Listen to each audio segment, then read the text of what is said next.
E aí, gente boa, tudo bem com você? Meu nome é Sérgio Tomé e seja bem-vindo ao meu canal. E aí, Tomé? Hoje a gente vai falar sobre um tema que tenho certeza que você já se perguntou, você já se questionou. Se Deus existe e Ele é bom e poderoso, por que que Ele tolera o mal e por que que Ele não destrói o mal? Quem não se perguntou já sobre isso diante de um sofrimento de alguém próximo, ou de tragédias no mundo, ou do seu próprio sofrimento, da sua própria dor? Quem nunca se perguntou, não é verdade? Então fique conosco que hoje nós vamos falar sobre esse tema. Mas antes, assine o nosso canal. Tem aqui, ó, inscrever-se, toque aí em inscrever-se, toque num sininho que também está do lado aqui, tá? Para receber as nossas notificações e ainda dê um joinha para nos ajudar na divulgação do canal, beleza? Então, vamos nessa?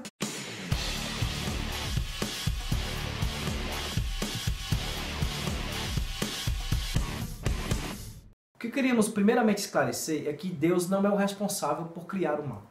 O que ele fez foi criar a possibilidade do mal existir. E o homem foi sim, e é sim, diretamente responsável pelo mal no mundo. É o homem que o faz, é o homem que fez com que o mal entrasse na vida da humanidade. Mas outra coisa importante também é fazer percebermos uma coisa. Deus é bom e o cristianismo está fundamentado nessas características ou atributos de Deus. Sempre se creu assim porque a Bíblia fala sobre isso. Deus é bom, Deus é todo-poderoso. E o mal existe. São três verdades observáveis que fazem parte da nossa realidade. Não podemos negá-las. A grande questão é como pode então conviver, como podem então essas três verdades serem harmônicas. Não há contradição entre elas. Primeiro ponto em relação a isto. Não há contradição entre Deus ser bom, Deus ser poderoso e o mal existir. Contradição é quando você afirma algo e ao mesmo tempo nega. Por exemplo, é dizer Deus é bom e depois dizer Deus não é bom. Então isso seria uma contradição. O que na verdade essas três verdades são antinomias. Antinomia é quando a gente afirma no mínimo duas verdades e essas verdades parecem gerar uma contradição. Parecem ter uma tensão entre elas. Porque o que na verdade acontece é que nós não entendemos como essas verdades, que são isoladamente verdades, como é que elas funcionam quando ditas dentro de um mesmo contexto. Isso é uma antinomia, não é uma contradição, é uma aparente contradição, mas que são verdades que de fato são observáveis. E muitas vezes as pessoas não compreendem isso e acabam não entendendo e fazendo a diferença entre contradição e antinomia. E a antinomia, na verdade, ela é suprarracional. Acreditar na antinomia e no mistério da antinomia não é assassinar o nosso intelecto, não é assassinar a nossa inteligência. Pelo contrário, é entender que a nossa inteligência, que o nosso intelecto, ele é limitado. E entender esse mistério é algo que está suprarracional, algo que está além da razão. Não contra a razão, mas além da razão. Essa é a grande questão. E diante dessa questão que é além da razão, a nossa inteligência, a nossa razão, o nosso intelecto deve se humilhar, entendendo que nem sempre terá as respostas, nem sempre terá as compreensões, e por isso se humilhar diante daquele que tem todas as respostas, diante daquele que conhece todas as coisas exaustivamente. Então, a saída não é negar a bondade de Deus. A saída não é diminuir Deus, tornando Deus um Deus tirano, todo-poderoso, mas tirano, que assiste, vamos dizer assim, na torcida, que está na torcida olhando a gente sofrer. A saída também não é dizer que Deus é só bom, mas não poderoso. Porque aí nós diremos que é um Deus que se envolve, que está envolvido com a dor da humanidade, mas não tem poder para destruir o mal.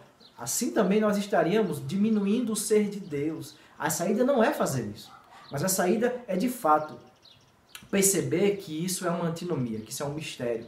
E a Bíblia tem mistérios como esse, por exemplo, quando afirma que Jesus é Deus e quando afirma que Jesus é homem. É um mistério que não conseguimos compreender, mas é um mistério que nossa razão não consegue alcançar. Não sei se você, mas eu já fui questionado certa vez por um ateu, por alguém que não crê em Deus e quer fazer com que a outra pessoa duvide da existência dele, fazendo a seguinte argumentação: se Deus existe, então o mal não deveria existir. Alguém já lhe perguntou isso? Alguém já lhe fez essa indagação, esse questionamento? Porque comigo já aconteceu.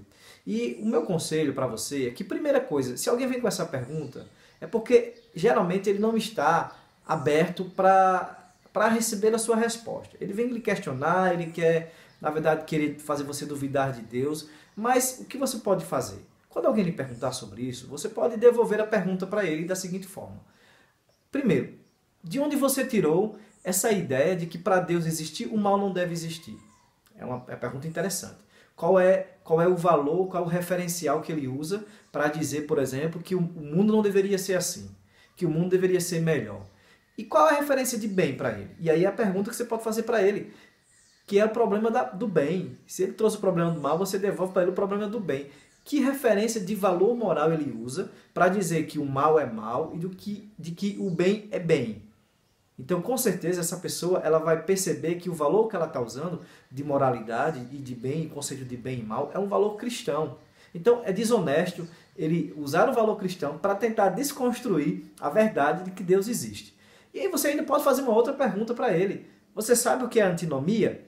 Você já ouviu falar em antinomia?